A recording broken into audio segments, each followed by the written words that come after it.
So for those that don't know, Vince Staples just put out his debut album on Def Jam through No IDs, the legendary producer through his imprint. The album's called Summertime '06. It's a double album. It's a challenging album. It's a difficult album, but it's also a beautiful album and an amazing album with different amazing moments. And there's a lot in there, as anyone who's listened to it knows. He's saying a lot. There's a lot of messages, so it's going to be great to talk to him about some of that, and that's what we're going to do today. So let's bring out Vince Staples. What's up, man? What's going on? I'm chilling, bro. How's it going? Living life. All right. So Summertime '06. When people hear that album title, they might think of things like, oh, summertime, like, the Fresh Prince song, barbecues, going to the beach, being out for school, having ice cream cones, things like that. But tell me what Summertime '06 actually really meant for you.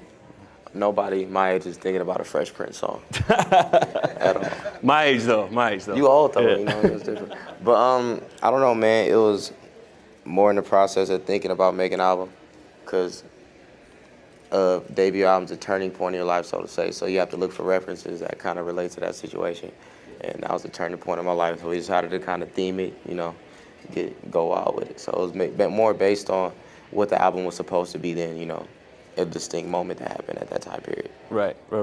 But tell me about what summertime was like in Long Beach, where you're from. It was cool, man. I had fun, It's just not the best place to be at times, but that's everywhere, Anything can happen anywhere, but it was more about the mood and like the mind state that we were in at that kind of point in time. Right. That was kind of the main focus of it, because that was a kind of important insight on, why I do the things I do and things like that. Right. Because the album, you mentioned that it was fun, but at the same time, the sound of the album, it's not like necessarily a fun, feel-good album. Like that doesn't mean it's not entertaining and enjoyable, but it's not like it's not like Fresh Prince Summertime is it's not like that song. That's not the vision of it. So tell me about why is it so dark like that? What were some of the things that happened to you at that time? It's not even about this time. Like, we live in America, bro. Like, it's not the brightest place. We pretend it is. It's all nice and stuff while we go to other people's countries and kill them and stuff like that. But It's not. Life's not that bright of a situation. We mask a lot of the things that go on. I try not to do that with certain things, but it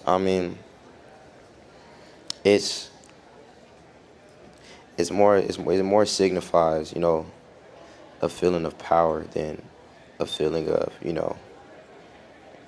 sadness in a sense. Because, if you look at where we come from, we control things through power and fear. It's the power of fear. That's kind of what the whole album is about. Like, at that point in time, I understood the power that you get from having somebody be afraid of you. Right. And that's why that album sounds like that. Right. And there's no, there's not really, I think if anything that can kind of sum that up in some ways is the video for Señorita. Have you guys seen the video for Señorita? I assume you all have. And, in the video, there's a group of people walking around and they are sort of dying randomly. Could you tell me about the vision behind that video and how it came together? Ian Palms Jewell, who's absolutely out of his mind, is this director from the UK, and he was trying to do a video, and he had sent like 4 or 5 treatments, and we didn't like them, just to be 100% honest. And then he had read, he was like trying to figure out why we didn't like any of his treatments, and then he had watched some videos and read some interviews, and he got that from something I said in the interview once. I think it was with Pitchfork or something like that, basically stating that, like, when it comes to entertainment or just in general, the way people look at urban structures and things like that, that is all like in the sense of entertainment. Like, it's like the zoo, because you got the birds at the zoo, you got like the sheep and all the nice pleasant stuff. But when you go to the zoo and you're a kid, you want to see like the lions and the bears and things that can actually hurt you. And it's all fine until one of those animals escapes and hurts somebody. But you look at like a Gucci Man who you listen to his music all day and it's about all this negativity, and he goes to jail, but he's wrong for it, when in the sense that's what you liked him for. Same thing with like the dude from the Migos that just went to jail, and everybody who gets in, like with all this drug addiction and things like that. We take advantage of where people come from in their situations, and kind of their story in a sense that in a way that we shouldn't, because it doesn't affect us. As soon as it affects us, and us being, the people that don't have to worry about those things, 'cause I don't really have to worry about them anymore, so I include myself in that. People that don't have to deal with that reality, it doesn't go outside of the TV screen or, YouTube or World Star or whatever you might view things like that. Yeah, right. And at the end of the video, I mean, for everyone who has seen it knows, basically after this scene of people dying, at the end it zooms out and it's just like a zoo, and there's like a white family watching all this. So let me ask you, when you think of who's listening to your music, it kind of speaks to music and hip hop and black entertainment, and so who do you think your music's for, and what audience are you reaching? You ever been to these shows? I have. It's like 80% white people, Yeah. no matter whose show it is. YG show, A$AP Rocky show, Tyler Creator show, Migos Right. show, Rick Ross show. It's all white people. Right. I mean, them tickets is expensive, so Yeah. you know what I'm saying? Tickets, parking, and gas money. Right. Certain people can't afford to go to those shows. Right. Does that make you feel a type of way, or Not really. I mean, it's interesting. Yeah. But it doesn't bother me. Right. Yeah. And there's not, fitting in with the mood of the album, which, like you said, there were a lot of difficult things that happened at that time. There's not really like a party single. There's not some kind of feel-good single or like some celebration or anything like that. It all stays very much in this kind of pretty dark mood. And did you feel any pressure to, from the label or from anyone or even from yourself, like, oh man, I got to come with like the party single or this kind of song for radio? Nobody makes you do that. That's a lot. Nobody has to do that. Yeah. Nobody makes you do that. Right. The dude that you see him in the yellow shirt, that's who says yes and no. Does he look like he says no? Right. They don't. You can He's do whatever smiling you want. right now, so yeah, he's probably. You can do it. If you make one of those, they'll make fun of you. Right. I'm being honest. Like, you'll get made fun of in the Yeah. office. They make fun of the people that Right. do stuff that they're not supposed to do. Yeah, Because yeah. at the end of the day, like, who cares, man? Like, Right. everybody's not supposed to do the same thing. It's Yeah. already people doing that. I don't have to do that. Right. And do you think that also says something about where hip hop is at right now? Because J. Cole put his album out with like 2 weeks notice, not really a single beforehand. Kendrick kind of did something similar. They both sold all these albums. It seems like there's hip hop in some ways is going back to the album, and it's not as much about this big single. And people, at least this year, people are making these like grand statements. Because to me, your album is like a statement. I mean, honestly, they were going to do that. They were going to sell those albums regardless. Yeah. You're not talking about regular people. You're talking about like Kendrick Lamar and J. Cole. They were going to do that regardless. It didn't matter how it came out or who was on it. They were going to do that regardless. They've already built that fan base, but they're at a higher level to where those things are easy. It's not really the norm, because no one's buying music unless you're them or Drake. Yeah. Like, nobody's buying anybody else's stuff, and that's just where the world we live in nowadays. But I mean, it is getting better in a sense, just because from an artist standpoint, it's less gain from it as far as money and notoriety and things like that, because there's so many people. So the people that do it kind of do it for the right reasons. But I think that's really the only thing. But you can't tell me if J. Cole would have had a single, if his album would have done horrible. Like, it would have been the same regardless. Right. They've already built their fan bases, so you can't really do much to take that away from them. Right. You were reluctant, supposedly, or from things I've read, you were reluctant coming into music. It wasn't like something that you were chasing. It was actually a lot of people being like, "You're good at this," and kind of convincing you to do it. Between that and like what you said, people aren't buying albums. What motivates you? What motivated you to put out this album?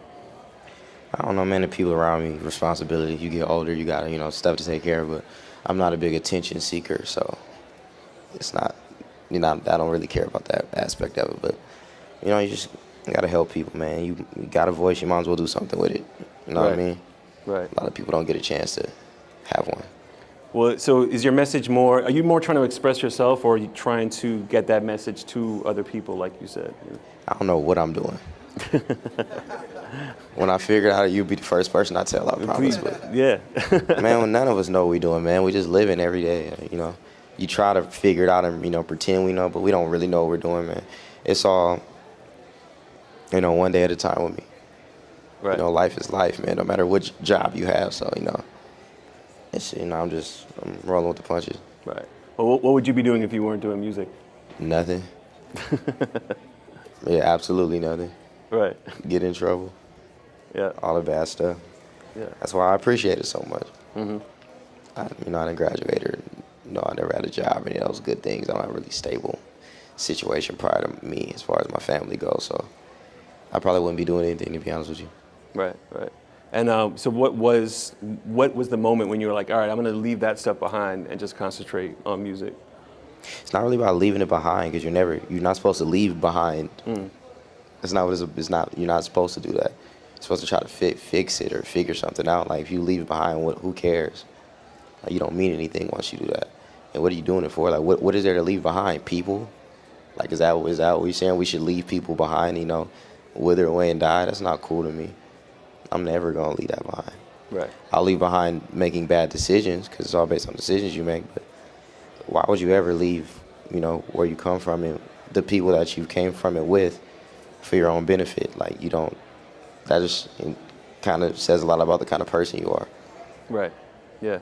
There's moments on the album, a few moments on the album where you have like encounters or talk about encounters with police and things like that. And I'm wondering if all these things that honestly have been going on all along, but now there's more publicity, all these police brutality cases, the whole spate of them, if that's influenced the making of the album at all and the message you want to get across at all.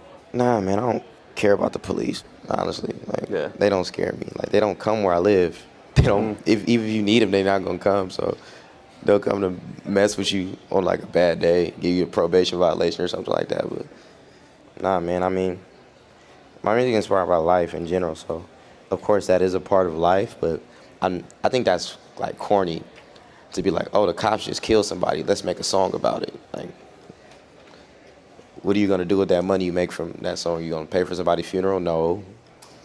Are you gonna do anything outside of yourself? No. So, Right. like, we made that. People always say that because of Hands Up, but we made that song like probably literally like a year and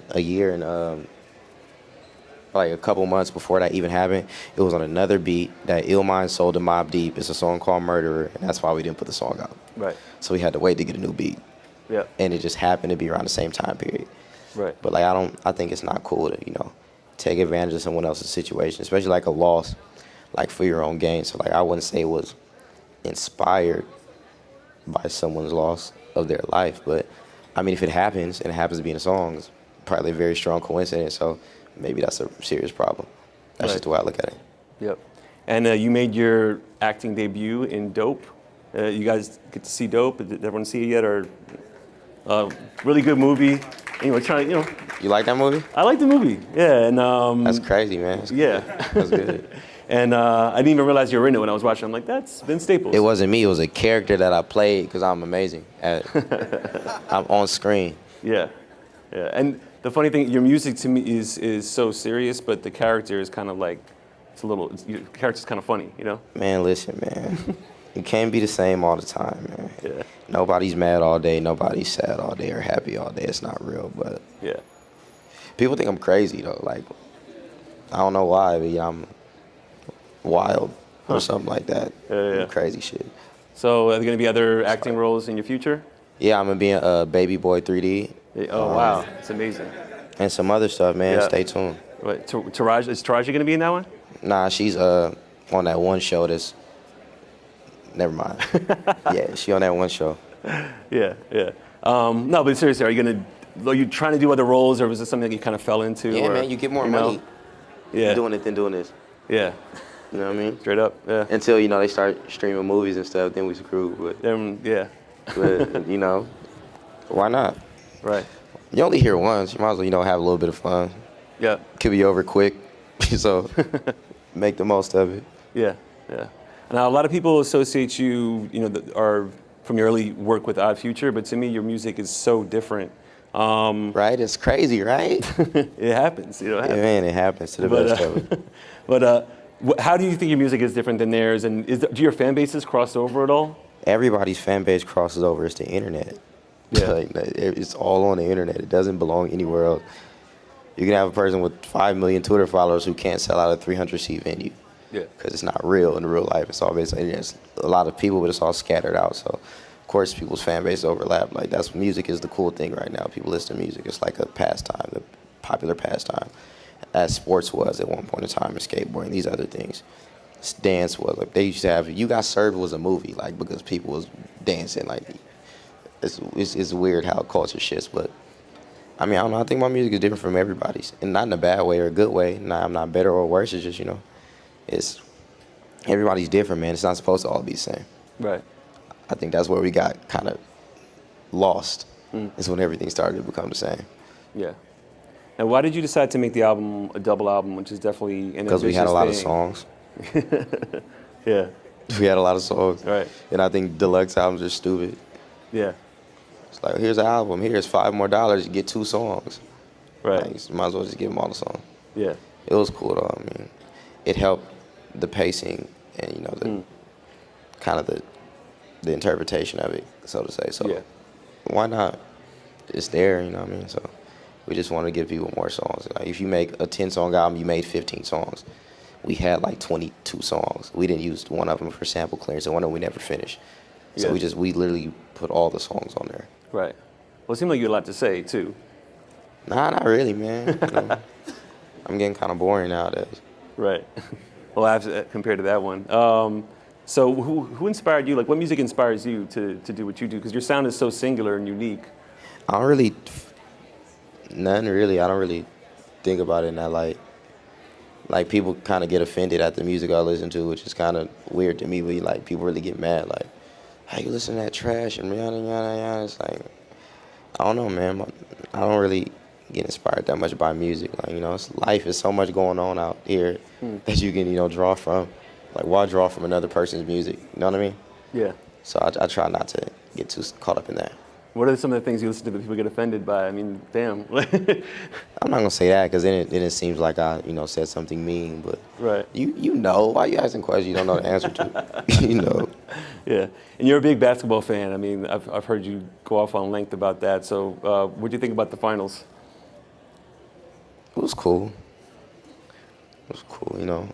That's how it made it made sense. Yeah. Who was your team? Who were you rooting for? Out of those two, Yeah. I didn't really care who won. I wanted J.R. Smith to win while faded, because I don't think anyone's ever won a championship while faded. Like in that, I wouldn't be too sure, but yeah. I'm not talking about a little bit of good sport drug. You know what a sport drug is. I'm talking about J.R. Smith was off the Hennessy and like some mid during the whole final. So Yeah. I was trying to see how that turned out, but That'd have been good. poor LeBron, man. Yeah. What about LeBron? I mean, what's next for him? I mean, I think he's still good. He's still gonna. It's still fine, but he can't take a whole team on his shoulders. Excuse me. That's his fault. Yeah. Nobody told him to go over there. He'll be okay. He got enough money, man. He'll be all right. Shout out Lambo. Lambo helped him. Lambo and Mom raised a good dude, man. At the end of the day, they kind of kept him on his toes. And, those Sprite checks is good, so he'll be fine. Right. So tell me about the next album. Back to music. What's your next album going to be about? Have you started working on it yet, or? Yeah. Corey said it's cool. Yeah. Yeah. It's almost done. Well, because the last song on this album is almost like a little preview of what's to come, right? The last song on this album is almost like a preview of what's to come. I don't know, man. You never know. Yeah. It's crazy how that happened, though, right? Things happen crazy nowadays, Maybe you just have bad Wi-Fi. Because it does just cut off like that, Yeah. Got a bad download. Yeah. And all right, we're gonna get into some audience Q&A. I've been a big fan of you since Hell Can Wait. I downloaded it a couple months ago. That's a good place to start. Don't go back. I'm good with that. And, I've obviously seen some interviews, with you and Earl, obviously, starting early with Odd Future. But what are the chances of you possibly doing a collaboration album, even with Earl? Or I promise you it's like a 98% chance that will never happen. All right. With anybody. Nobody? Nah, man. I'll be by myself, bro. I'm cool with that. But I feel you, though. I feel where you coming from. Appreciate you. But that, I don't know, man. Probably not. Unless the check is crazy. Hey, I just have a question. I've been a fan since when I heard you on Earl's thing. Like, yeah. How was it working with like James Fauntleroy, like the songwriter? He's very high, Really? I didn't expect him to be like. very, Oh. like very, very. It, could I expect like anything with him in the future? See, this is how you work with James. He'll be like, "Hey, do this song," and he'll be like, "Okay," and then he'll send you. You know how big a terabyte is? Oh, sorry, say again? Do you know how big a terabyte is? No. All right, so you got an Oh. Xbox One? Yeah. So like I'm in PlayStation 2, PlayStation okay, 4. so listen, so it's like 7 Xbox Ones full of music. He'll just send you that and be like, "Pick something." Oh, okay. So he has like, how many songs do you think James has? Chavez. 10,000. He got like probably like tens of thousands of songs that are like done. And he'll just wow. be like, "Here, pick one." That's how you work with James Fauntleroy. So Oh, and can I ask one more question? All right, I'm going to the Double XL concert later. And I just want to know, like, out of all those, who are your favorites? Like, who would you listen to? Fetty Wap. Oh, okay, all right. So I saw in an interview you talked a little bit about Ray J, and it seemed like maybe you had some more, like a more thought out idea of Ray J's influence on the entire world. I don't really think things out. But maybe not. You never know. Could you maybe explain your Ray J theory a little bit? Hell no. Hi, Vince. What's up? So I've been a fan since your mixtape, and I know your birthday's coming up. What do you plan on doing? I'm gonna be on an airplane. An airplane the whole day? Europe is far, man. Is that ideally what you like to do, or what would you want to do for your birthday? When I was in the second grade, and I had this friend named Eric, and he had a birthday party, and he gave like little invitations and had a little address on it, and he had a party. That's when GameCube was popping, right? His dad owned a McDonald's, and he just had the whole McDonald's like rented out, and we just had GameCube and burgers and stuff like that. And after that, I never want to have another birthday party because I knew I couldn't top it. So until I can do something like that, I'm cool on birthdays. What's up, Vince? Hey, bro. So my question was, what did you? So the last track on the first disc, "Summertime '06." I know you sang on that, and like I don't think it's like a typical thing for you to sing on records. Like, what really moved you to do that, or what was the inspiration? Because I wrote it and SZA was supposed to sing it, and then she was on tour, so we kept it. Chill. Are you going to be at the Earl concert on August 22nd in the city? Nah, I can't be. I think I have another show or something like that. It's his fault though because he got sick on tour last time. Yeah. Like, what was that? He gets sick on tour sometimes, man. You gotta stop smoking in backwoods, man. It's really bad for you. Hi, Hey, I'm Jossie. nice to meet you. Nice to meet you too, Vince. My first question is, clearly a lot of people are listening to you, you know what I mean? Like, what do you want to achieve with the platform you have now? Think about it long and hard. I don't know. I mean,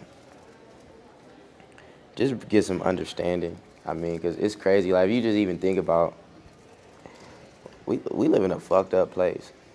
Okay. Like, it's wild out here, man. Like, it's so much separation. So what's one thing you'd want to change then with your voice? I personally don't like most of it, so a lot of things need to be changed. But, I mean, it's too many misconceptions amongst people. Like, everything that we think about people, whether it's consciously or subconsciously, is based off something we've seen that has nothing to do with it. Like, no one takes out the time to ask anyone who they are anymore, or what they believe in, or what do they think. It's all based on what we see. Like, whether it's from the fucking internet. Like, it's funny. Like, how people argue in my Instagram comments all the time, right? Right. And then people always say crazy shit like, "Oh, you live over here. You're trash. Look at your Abby. Look at this. Look at that." Like, why do these things matter? All the wrong things matter in this world we live in. It's about money and how cool you are. And somebody who's not cool at all prints the money in an office and they give it to us and make us pretend it means something, and then we throw everything else out the window. Right. So I mean, I don't know, man. We just need better understanding of what's real and what's not in this world, because you know, we care about the wrong things. Like even with the Troy Ave situation, like people were making fun of Troy Ave in the most demeaning way possible because he sold 4,000 albums. But who cares? He what sold did? albums. You ain't sell But nothing. even if he sold none, who cares? Why does that I matter? get it. It matters because we're taught that the more albums you sell, the more money you have. And we weigh what a person is worth based on their money and not what they means. Do you know who the Ramones is? The band. All right, so you know what their logo looks like, right? You probably the t-shirts that everybody wears with the circle that diplomats copied it. I think I know what you're talking okay, about. so Okay. put it like this: everyone either knows the name or the logo. It took them 50 years to go gold, Really? and they're known around this world. So what really matters? Does influence matter? Does money matter? Does how you help people matter? We don't know yet. But the problem is we try to perceive to each other the next man's worth based on something that we were told and not something we think for ourselves. So I don't know, man. It's crazy out here. Okay, one more question. I'm sorry. My second question was about the screen door video. That Yeah. video is amazing. Thank you. Absolutely amazing. So I wanted to know, did you put that together? Was that an idea that I put you all made? of them together. Okay. So then giving that message, what do you want to change with that? Like you're talking about, you said that you made the album out of responsibility. So you have a responsibility to your, people who listen to you, your family, your city. So what exactly do you want with videos like that, with messages like that? What do you want to happen? I feel like things like that just help the music be better understood. That way they can't be misconceived, I guess. That's what like the Senorita videos for and things like that. So I don't know, man. It's easier for someone to understand where you're coming from if they can see it. That's how things work. You know what I mean? So it just helps the music be further understood. And, whatever people take from it, they take from. But at least they're taking something from it because we live in a time and place and age where no one takes anything from music. It's just, but musical teachers how to try to kill somebody. Musical teachers how to do drugs. Musical teachers how to value the wrong things. But that's about as far as it goes, especially in rap music in this day and age. So I think that's something I try to, stray from.